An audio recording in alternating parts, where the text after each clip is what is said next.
فرزند زہرا یہ حالات برے ہیں۔ کاشانۂ بصیرت ایک ایسا مکمل یوٹیوب چینل جس پر محروم بصارت کے لیے بالخصوص اور تمام افراد کے لیے بالعموم سینکڑوں کی تعداد میں اسلامی کتب دستیاب ہیں۔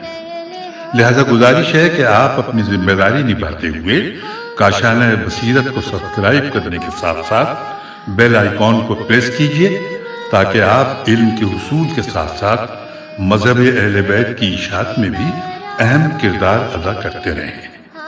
کاشانۂ بصیرت، فرزند زہرا یہ حالات برے ہیں۔ السلام علیکم، میں ہوں صبا جعفر اور یوٹیوب چینل کاشانۂ بصیرت کے لیے قرآن مجید کی تفسیر کوثر کو بیان کرنے کی سعادت حاصل کر رہی ہوں۔ آج ہم جس سورہ کا آغاز کریں گے وہ جلد 8 میں موجود ہے اور سورہ کا نام ہے سورہ قاف۔ اس جلد 8 کا صفحہ ہے 349 لکھتے ہیں مفسر محسن علی نجفی صاحب، اس سورہ مبارکہ کا نام قاف ہے جو شروع میں مذکور ہے۔ یہ سورہ مکہ میں نازل ہوئی۔ اس سورہ مبارکہ کی آیات کی تعداد بالاتفاق 45 ہے۔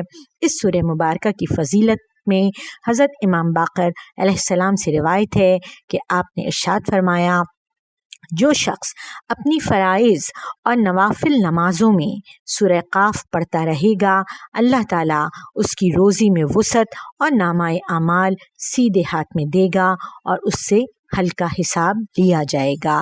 بسم اللہ الرحمن الرحیم، قاف والقرآن المجید، بل عجبوا ان جاءهم منهم فقال الكافرون هذا شيء عجيب أإذا متنا وكنا ترابا ذلك رجع بعيد قد علمنا ما تنقص الأرض منهم وعندنا كتاب حفيظ۔ بنام خدائے رحمان و رحیم، قاف، قسم ہے شان والے قرآن کی۔ بلکہ انہیں اس بات پر تعجب ہوا کہ خود انہی میں سے ایک تنبیہ کرنے والا ان کے پاس آیا تو کفار کہنے لگے، یہ تو ایک عجیب چیز ہے، کیا جب ہم مر کر مٹی ہو جائیں گے پھر زندہ کیے جائیں گے؟ یہ واپسی تو بہت بعید بات ہے۔ زمین ان کے جسم میں سے جو کچھ کم کرتی ہے اس کا ہمیں علم ہے اور ہمارے پاس محفوظ رکھنے والی کتاب ہے۔ تشریحی کلمات میں کہتے ہیں عجیبن، عین جیم بے، العجب اور التعجب اس حیرت کو کہتے ہیں جو کسی چیز کا سبب معلوم نہ ہونے کی وجہ سے انسان کو لاحق ہوتی ہے۔ تفسیر آیات میں بیان کرتے ہیں، نمبر 1، قاف والقرآن المجید، قسم ہے قرآن مجید کی جو ایک دستور حیات اور ذریعہ نجات ہے، رسول اللہ صلی اللہ علیہ وآلہ وسلم کی نبوت کا دائمی اور ابدی معجزہ ہے۔ اس معجزے کی قسم جس نے یہ قرآن پیش فرمایا ہے وہ اللہ کا رسول ہے۔ یہاں والقرآن اور بل عجیبو کے درمیان ایک جملہ موجود ہے جو سیاق کلام سے سمجھا جاتا ہے، وہ یہ ہے، ہم نے قرآن مجید جیسا معجزہ دے کر ایک رسول کو ان کی طرف مبعوث کیا تو اس پر ایمان نہیں لائے، بل عجیبو، بلکہ وہ اس پر تعجب کرنے لگے کہ ایک شخص جو ہمارا ہی ایک فرد ہے، ہم جیسا ہے، وہ خدا کا نمائندہ بن کر آئے۔ آگے ارشاد فرماتے ہیں، ما انت الا بشر مثلنا، اور تم ہم جیسے بشر کے سوا اور کچھ نہیں ہو۔ منکرین نے ہمیشہ یہی موقف اپنایا کہ انسان اس قابل نہیں ہے کہ وہ اللہ کی طرف سے پیغام لے کر آئے۔ ان لوگوں نے رسالت کا اسی بنیاد پر انکار کیا کہ بشر اللہ کا رسول ہو ہی نہیں سکتا، غیر بشر رسول نہیں آیا ہے۔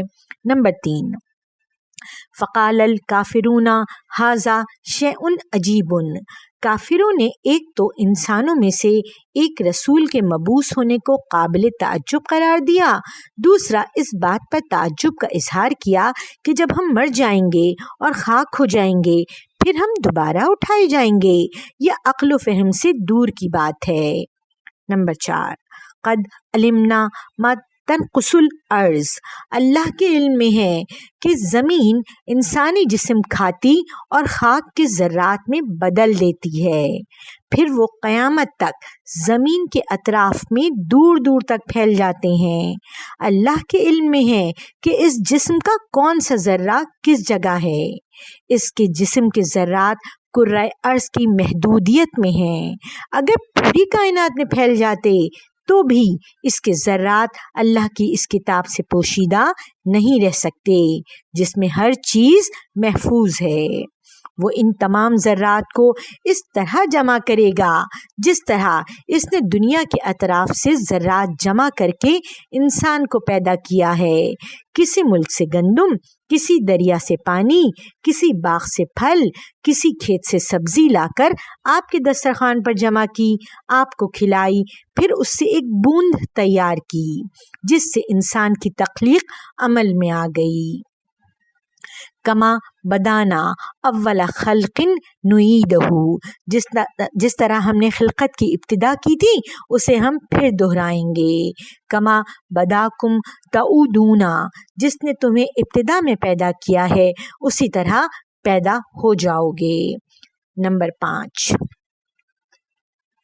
وَعِندَنَا کِتَابٌ حفیظ، ہمارے پاس ایک ایسی کتاب موجود ہے جو ہر چیز محفوظ رکھنے والی ہے، خواہ اس جسم کے ذرات خاک میں منتشر ہو جائیں یا انسان کا جسم زندگی میں ہی تحلیل ہو کر کاربن کی شکل میں کسی درخت کا حصہ بن جائے، وہ درخت پھل دے، اس پھل کو کوئی کافر کھائے، وہ اس کے جسم کا حصہ بن جائے، اس قسم کی ہزاروں کیمیکل تبدیلیاں آ جائیں، بالآخر اللہ کی کتاب تکوین میں موجود ہوتے ہیں، معدوم نہیں ہوتے۔ کسی موجود چیز کا حاضر کرنا اللہ کے لیے مشکل نہیں ہے۔ اس کتاب تکوین کو شرعی اصطلاح میں لوح محفوظ کہتے ہیں، ام الکتاب بھی کہتے ہیں۔ آگے ارشاد فرماتے ہیں کہ قدیم فلاسفروں میں انکار قیامت پر ایک اعتراض مشہور ہے کہ مومن انسان کا بدن اگر کافر کھائے تو کھانے والے کو زندہ کیا جائے تو کھانے والا تو زندہ نہ ہوا، اگر کھایا جانے والا زندہ کیا جائے تو کھانے والا تو زندہ نہ ہوا، پھر ایک بدن کا بیک وقت ثواب اور عذاب دونوں میں رہنا لازم آتا ہے۔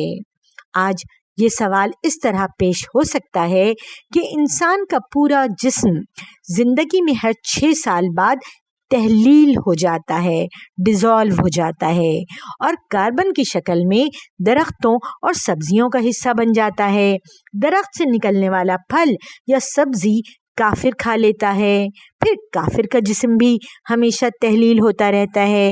ممکن ہے کافر کا تحلیل شدہ کاربن مومن کے جسم کا حصہ بن جائے؟ اس کا جواب یہ ہے کہ اللہ کی کتاب تکوین میں ہر چیز محفوظ ہے۔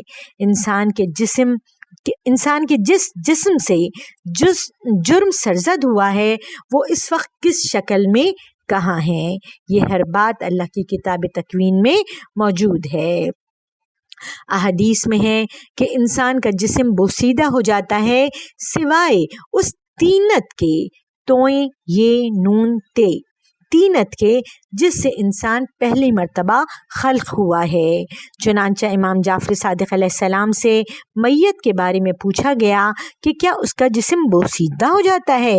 فرمایا ہاں، یہاں تک کہ قبر میں کوئی گوشت اور ہڈی باقی نہیں رہتی سوائے اس تینت کے جس سے وہ خلق ہوا ہے، وہ گول شکل میں باقی رہ جاتی ہے، پھر جس طرح پہلے خلق ہوا ہے اسی طرح دوبارہ اسی تینت سے خلق ہوگا۔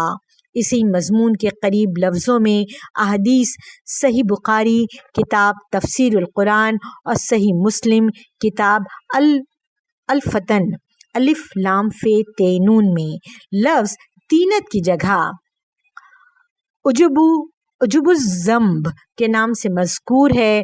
عجب الذنب کی تشریح حبا خردل رائی کے دانے کی طرح سے بیان کی گئی ہے۔ بل كذبوا بالحق لما جاءهم فهم في امر مریج، بلکہ جب حق ان کے پاس آیا تو انہوں نے اسے جھٹلایا، لہٰذا اب وہ ایک الجھن میں ہیں۔ تشریحی کلمات میں کہتے ہیں مریجی میم رے جیم غیر واضح معاملہ۔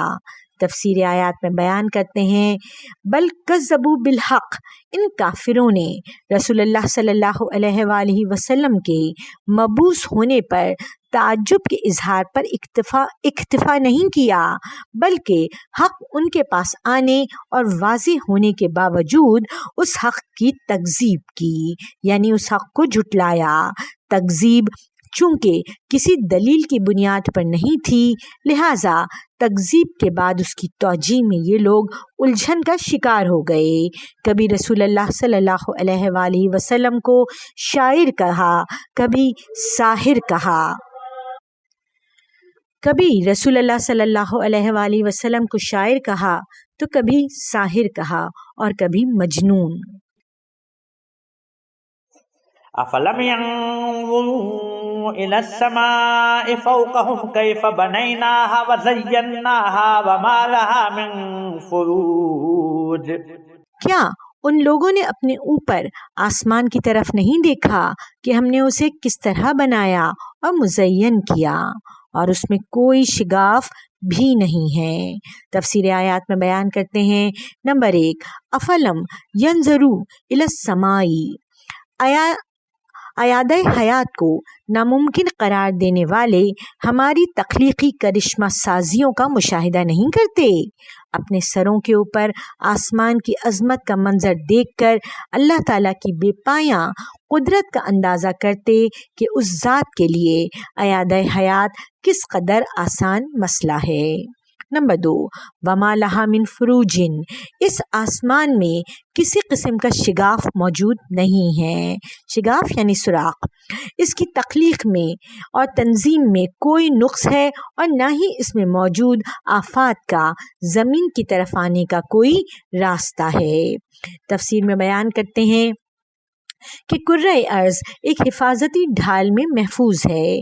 یہ ڈھال سورج سے آنے والی قاتل شعاؤں اور ہر روز کروڑوں کی تعداد میں آنے والے آسمانی پتھروں یعنی بریکٹ میں لکھا گیا ہے یعنی شہاب ثاقب کو روک لیتی ہے، جس کی وجہ سے اہل ارض امن و سکون سے زندگی گزار رہے ہیں۔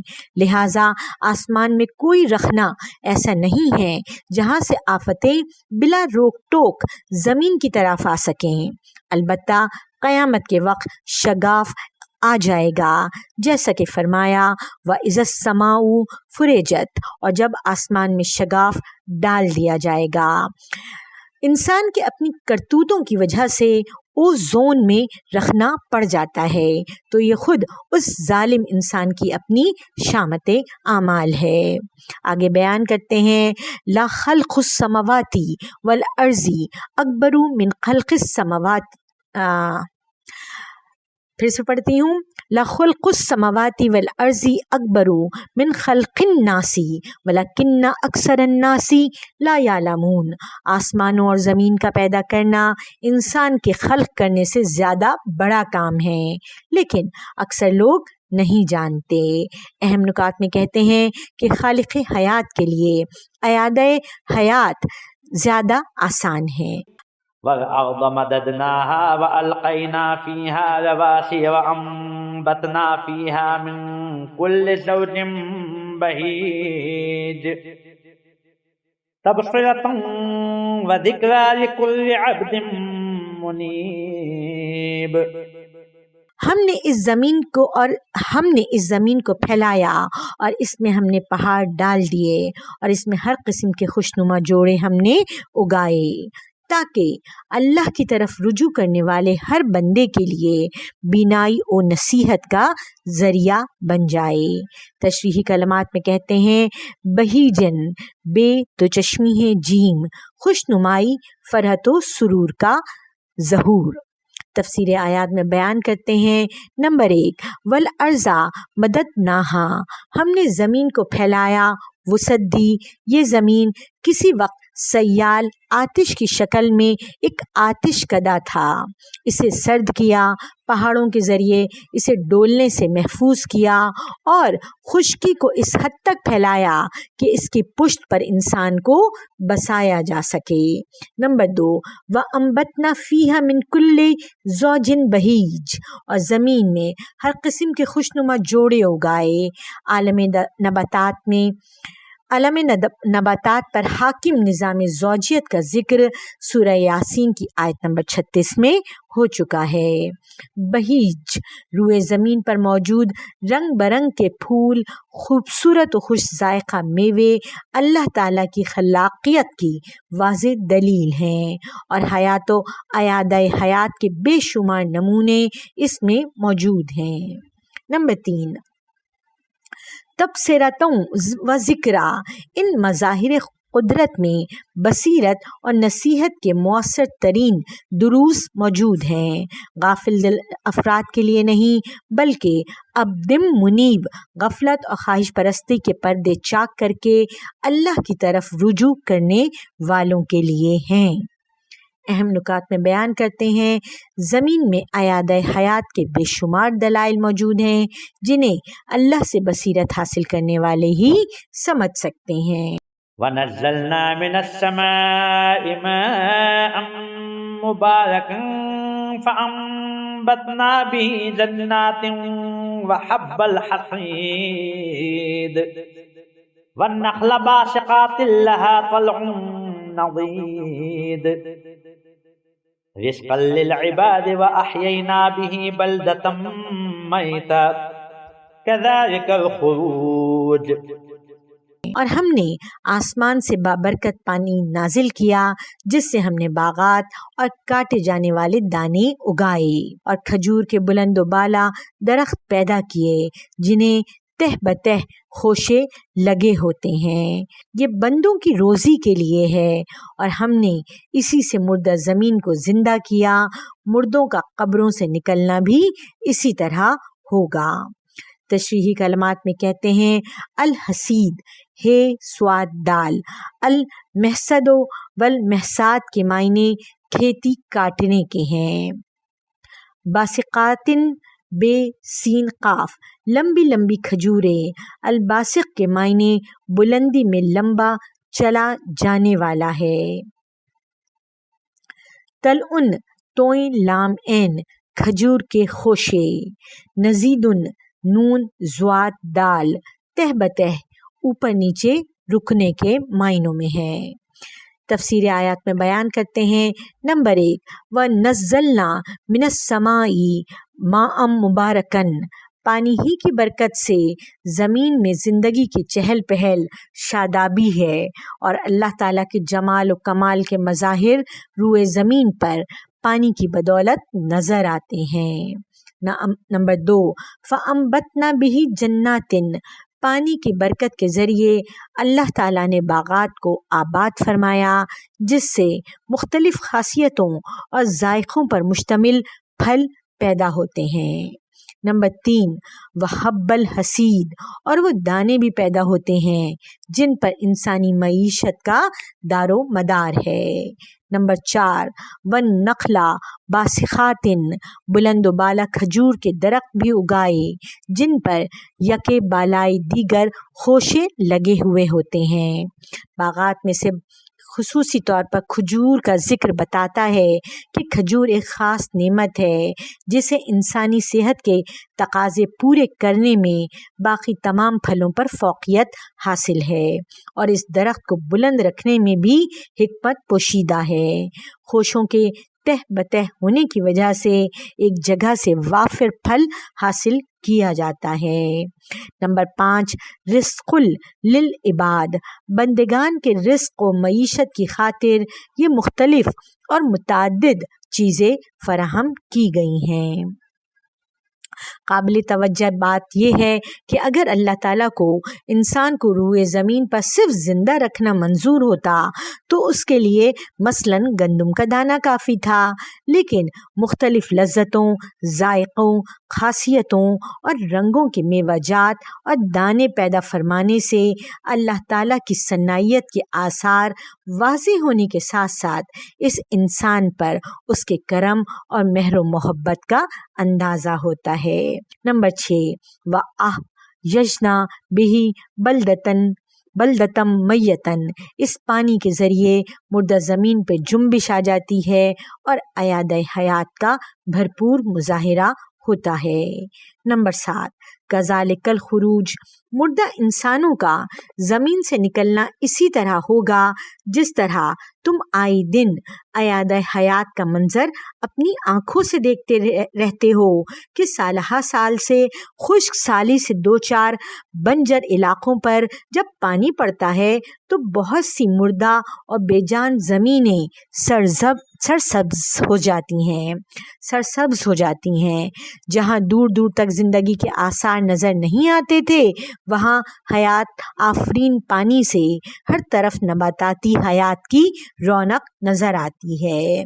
اہم نکات میں بیان کرتے ہیں کہ اعادہ حیات کا منظر روزانہ دیکھنے کے باوجود عقل کے اندھے اس کے منکر ہیں۔ كذبت قبلهم قوم نوح وأصحاب الرس وثمود وعاد وفرعون وإخوان لوط وأصحاب الأيقة وقوم تبع كل كذب الرسل فحق وعيد۔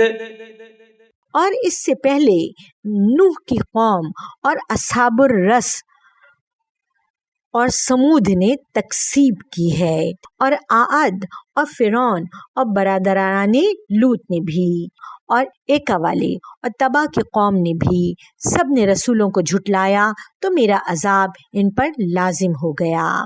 تفسیر آیات میں بیان کرتے ہیں، نمبر 1، تکذیب کا یہ عمل پہلی بار نہیں ہوا، اس سے پہلے جتنے بھی انبیاء علیہم السلام آئے سب کی تکذیب ہوتی رہی ہے، کیونکہ ہر قوم میں مفاد پرست تکذیبی عناصر موجود ہوا کرتے ہیں۔ نمبر 2، اصحاب الرسی کے بارے میں تفصیل سورہ فرقان کی آیت نمبر 38 میں ملاحظہ فرمائیں۔ نمبر 3، واصحاب الایکۃ کے بارے میں، ایکتا الف یہ کاف تے ہے کے ساتھ جو تے کے نقطے ہوتے ہیں نا وہ، اس کے بارے میں تفصیل ملاحظہ ہو سورہ حجر کی آیت نمبر 78 میں اور سورہ شورى کی آیت نمبر 176 میں۔ نمبر 4، قوم تبعین کے بارے میں تفصیل سورہ دخان کی آیت نمبر 37 میں ملاحظہ فرمائیں۔ نمبر 5، کلن کذب الرسول، اس طرح تمام قوموں نے اپنے اپنے رسول کی رسالت کی تکذیب کی اور سب نے کہا کہ انسان اور بشر اللہ کا نمائندہ نہیں ہو سکتا، اور ساتھ اعادہ حیات اور قیامت کو بھی جھٹلایا۔ فحق وعید، انجام کار یہ ہوا کہ سب کو سزا مل گئی۔ افعین بالخلق الاول بل هم فی لبس من خلق جدید، کیا ہم پہلی بار کی تخلیق سے عاجز آ گئے تھے؟ سوالیہ نشان، بلکہ یہ لوگ نئی تخلیق کے بارے میں شک میں پڑے ہوئے ہیں۔ تفسیر آیات میں بیان کرتا ہے، نمبر 1، افا اینا بالخلق الاول، خدا کے وجود کا عقیدہ رکھنے اور خدا کو اس کائنات کا خالق ماننے والا یہ عقیدہ رکھتا ہے کہ اللہ تعالیٰ مخلوقات کو عدم سے وجود میں لایا ہے۔ خلق اول کا مطلب خلق ابدائی ہے کہ کسی سابقہ مثال، مواد اور عناصر کے بغیر ہر چیز کو عدم سے وجود میں لایا ہے۔ نمبر 2، بل ہم فی لبأسم من خلق جدید، یہ منکرین نئی تخلیق کے بارے میں شک میں پڑے ہوئے ہیں، جبکہ جدید تخلیق اور اعادہ حیات فہم بشر کے مطابق ایجاد حیات سے زیادہ آسان ہے۔ آگے ارشاد فرماتے ہیں وَهُوَ الَّذِي يَبْدَأُ الْخَلْقَ ثُمَّ يُعِيدُهُ، وہی خلقت کی ابتدا کرتا ہے پھر وہی اس کا اعادہ کرتا ہے، اور یہ اس کے لیے زیادہ آسان ہے۔ تخلیق کی دو قسمیں ہیں۔ پہلی قسم یہ ہے کہ عدم سے وجود میں لایا جائے، اسے خلق ابدائی کہتے ہیں، یہ صرف اللہ تعالیٰ کے ساتھ مختص ہے۔ بدیع السماوات والارض، وہ آسمانوں اور زمین کا موجد ہے۔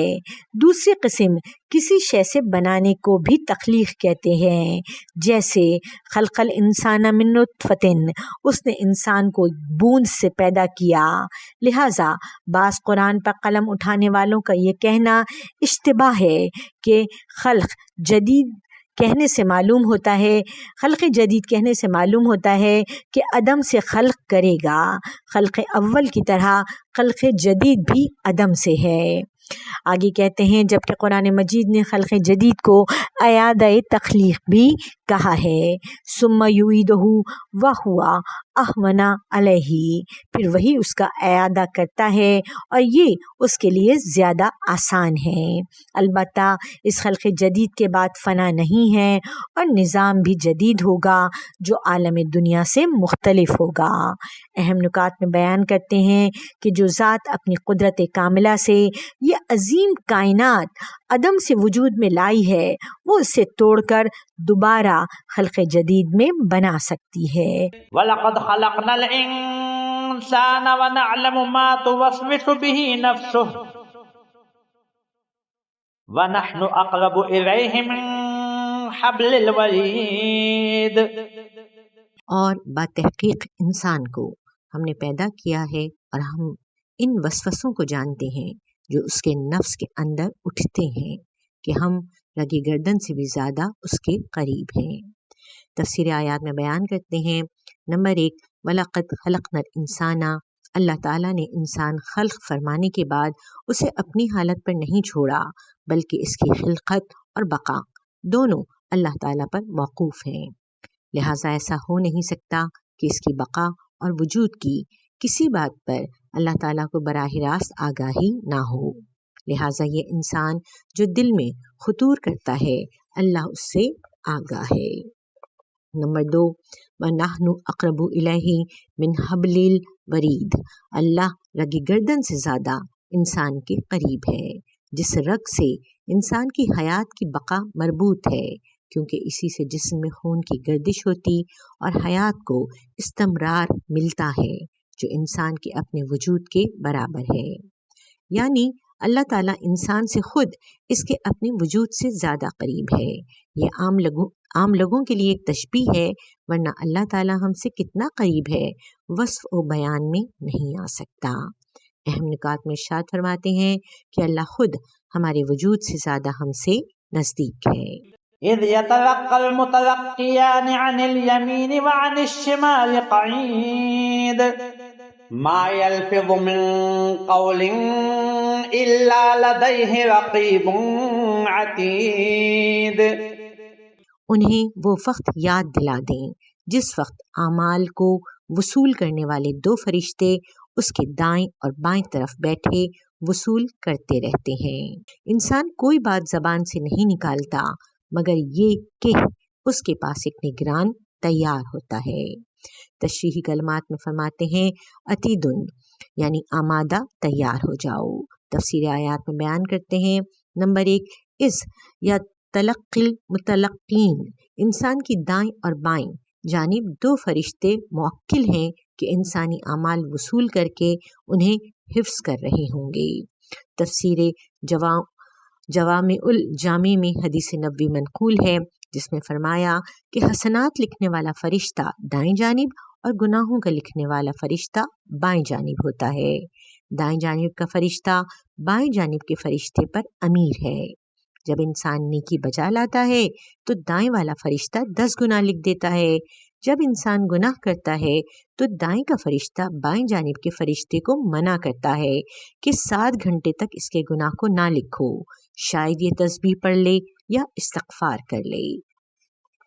نمبر 2، یلفظ من قول، اللہ تعالیٰ رگی گردن سے بھی زیادہ انسان کے قریب ہے، لیکن اس کے باوجود انسان کے اقوال و اعمال درج اور ثبت کرنے کے لیے فرشتے بھی مامور ہیں۔ درج اور ثبت کی نوعیت کا ہمیں علم نہیں ہے، تاہم انہی خاکی ذرات کے ذریعے اقوال و اشکال کو ثبت کرنا، محفوظ اور ریکارڈ کرنا انسان کے لیے ممکن ہونا شروع ہو گیا ہے، تو اللہ کے فرشتوں کے لیے کون سی دشواری پیش آ سکتی ہے؟ اہم نکات میں بیان کرتے ہیں کہ انسان کا قول و فعل ایک بار وجود میں آنے کے بعد باقی رہتا ہے۔ وجاءت سکرۃ الموت بالحق ذلک ما كنت منہ تحید، اور موت کی غشی حقیقت بن کر آ گئی، یہ وہی چیز ہے جس سے تو بھاگتا تھا۔ تشریحی کلمات میں کہتے ہیں تہیدو یعنی پہلو تہی کرنے اور دور بھاگنے کے معنوں میں یہ استعمال ہوا ہے لفظ۔ تفسیر آیات میں کہتے ہیں وجاءت سکرۃ الموت، موت کی غشی حق اور حقیقت کو سامنے لے کر آتی ہے، یعنی نزع کی حالت میں انسان پر حق منکشف ہو جاتا ہے۔ بالحقی میں با برائے تادیہ لیا جائے تو آیت کا ترجمہ یہ ہوگا سکرات موت اس حق کو لے آیا جس سے تو بھاگتا تھا، وہ حق موت کے بعد کی زندگی ہے۔ موت کے وقت نزع کی حالت میں انسان دوسرا عالم دیکھ لیتا ہے اور اس کی روح قبض کرنے پر مامور فرشتے اس کی قسمت کا فیصلہ سنا دیتے ہیں۔ چنانچہ اس آیت میں فرمایا، ترجمہ بیان کیا جا رہا ہے، جن کی روحیں فرشتے پاکیزہ حالت میں قبض کرتے ہیں اور انہیں کہتے ہیں تم پر سلام ہو، اپنے نیک اعمال کی جزا میں جنت میں داخل ہو جاؤ۔ نمبر 2، ذالک ما کنت منہ تحید، ذالک عالم آخرت کی طرف اشارہ ہوگا، یہ وہ عالم آخرت ہے جس سے تو گریزاں تھا اور تو اس کی تکذیب کرتا تھا۔ اس سلسلے میں حضرت ابو بصیر کی حضرت امام جعفر صادق علیہ السلام سے ایک سبق آموز روایت ہم نے سورہ نحل کی مذکورہ بالا آیت کے ذیل میں نقل کی ہے۔ اہم نکات میں کہتے ہیں نمبر 1، حالت نزع میں عالم آخرت کا انکشاف ہو جاتا ہے، اور نمبر 2، حالت نزع میں انسان کو آخرت کی زندگی کا فیصلہ سنا دیا جاتا ہے۔ ونفخ فی الصور ذلک یوم الوعید وجاءت کل نفس معها سائق وشہید، اور سور میں پھونک ماری جائے گی تو کہا جائے گا یہ وہی دن ہے جس کا خوف دلایا گیا تھا، اور ہر شخص ایک ہانکنے والے فرشتے اور ایک گواہی دینے والے فرشتے کے ساتھ آئے گا۔ تفسیر آیات میں بیان کرتے ہیں نمبر 1، ونفخ فی الصور، یہ دوسرا سور ہوگا جس سے تمام لوگ زندہ ہو جائیں گے۔ اس سور میں پھونکنے کے بعد میدان حشر میں ہر شخص کو اپنی ابدی قسمت کا فیصلہ سننا ہوگا۔ نمبر 2، ذالک یوم الوعید، بالعیاں دکھایا جائے گا کہ یہ وہی دن ہے جس کا انبیاء علیہ السلام خوف دلاتے رہے۔ نمبر 3، وجاءت کل نفس، بروز قیامت جب انسان کو قبر سے اٹھایا جائے گا تو 2 فرشتے اسے اپنی تحویل میں لے لیں گے۔ ایک کی ذمہ داری ہوگی اسے عدالت کی طرف لے جائے، دوسرے کی ذمہ داری یہ ہوگی کہ گواہی دے یا نامہ اعمال پیش کرے۔ نہج البلاغہ خطبہ 85 میں آیا ہے، ترجمہ، ہنکانے والے اسے محشر تک ہنکا کر لے جائے گا اور گواہ اس کے عملوں کی گواہی دے گا۔ تقریباً یہی عبارت حضرت علی علیہ السلام سے کتاب علام الدین صفحہ 248 پر بھی موجود ہے۔ کسی روایت میں اس بات کی طرف اشارہ نہیں ملتا کہ یہ وہی 2 فرشتے ہیں جو انسان کی دائیں اور بائیں جانب موکل ہیں۔ حضرت علی علیہ السلام سے مروی ہے، فقیری اور امیری کا فیصلہ اللہ کے سامنے پیش ہونے کے بعد ہوگا۔ اس کے فضائل میں بیان کرتے ہیں، حضرت ام سلمہ سے روایت ہے کہ اس آیت میں سائقن رسول اللہ صلی اللہ علیہ وآلہ وسلم ہیں اور شہید علی ابن ابی طالب علیہ السلام ہیں۔ اہم نکات میں بیان کرتے ہیں کہ قیامت کے دن انسان اپنے اعمال کی گرفت میں ہوگا۔ لقد كنت في غفلة من هذا فكشفنا عنك غطاءك فبصرك اليوم حديد۔ بے شک تو اس چیز سے غافل تھا، چنانچہ ہم نے تجھ سے تیرا پردہ ہٹا دیا ہے، لہٰذا آج تیری نگاہ بہت تیز ہے۔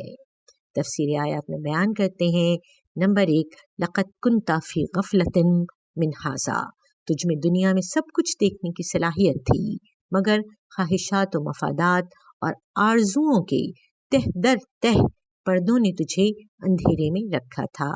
جن کی بینائی پر پردہ نہیں پڑا ہوا تھا وہ حق کے جمال سے دنیا میں محظوظ ہوتے رہے اور اس دن کے خوف سے رات کی تاریکی میں روتے رہے۔ خلیل اللہ ابراہیم علیہ السلام مقام خلت پر فائز ہونے کے باوجود اس دن کے خوف سے یہ دعا کرتے تھے۔ دعا کا ترجمہ، اور مجھے اس روز رسوا نہ کرنا جب لوگ دوبارہ اٹھائے جائیں گے۔ نمبر 2 کہتے ہیں، وَكَشَفْنَا عَنْكَ غِطَاءَكَ، تیری بصیرت کی آنکھوں پر سے خواہشات، مفادات اور آرزوؤں کا پردہ ہم نے اٹھا دیا۔ آج یوم شہود ہے، تمام حقائق کھل کر سامنے آنے کا دن ہے۔ نمبر 3، فبا سروق کل یوم الحدید، آج تیری نگاہ نہایت تیز ہے، تمام حقائق کا مشاہدہ کر سکے گی۔ جو باتیں دنیا میں عقلوں پر پردے پڑے ہوئے ہونے کی وجہ سے تیرے لیے قابل قبول نہ تھی، آج وہ حقیقت کے طور پر تیرے مشاہدے میں آ رہی ہے۔ اہم نکات میں بیان کرتے ہیں کہ قیامت کے دن پردے اٹھ جانے پر تمام حقائق سامنے آئیں گے۔ یہاں پر ہم اختتام کرتے ہیں، وآخر الدعوانا ان الحمد للہ رب العالمین۔